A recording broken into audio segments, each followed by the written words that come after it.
来看美国的消息，美国联邦参议院外交委员会暂时以17票赞成、5票反对表决通过台湾政策的法案。这项被当作是升级版的台湾关系法的法案，全面提升台美关系。所来，这个法案会送到参议院的议会审查。提案的外交委员会主席梅兰德兹呢，伊会后接受访问时讲，通过版本伫代表性的条文上有做淡薄仔修改。就讲这个驻美代表处改名改为建议性质，有关美国在地协会处长的任命，需要国会通过条文，毛甲删除，其他实际的内容拢无改变。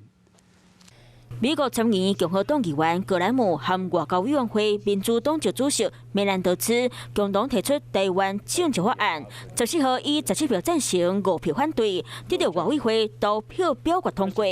Does not change our policy to Taiwan as it exists today, but it gives greater clarity about our willingness to help Taiwan, including in helping it in the international space as well.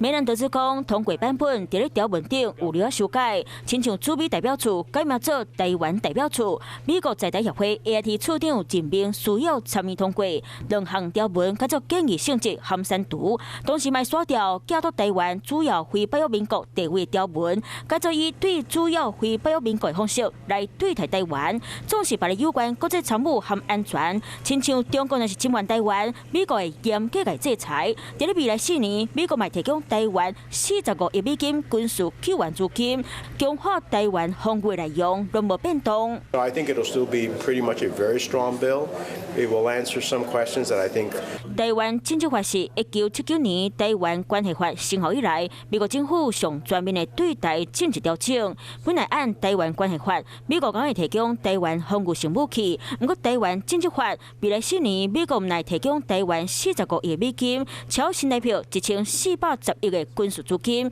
建立台美军事合作训练机制。另外，台湾政治法可以协助台湾参与国际组织。参议院外委会通过台湾政治法了后，接落来会交予参众两院审议通过，再会交予美国总统拜登签名。因为即马参众两院对台湾议题拢真支持，台湾政治法应该通过。就算拜登无签名，法案上北京10天后，卖自动生效。Hello， 大家好，我是乃瑜，要教给大家2个任务。第一个，华视新闻的脸书专页，你按赞了吗？还有华视新闻的 YouTube 频道，赶紧订阅起来，还要记得按赞，开启小铃铛哦。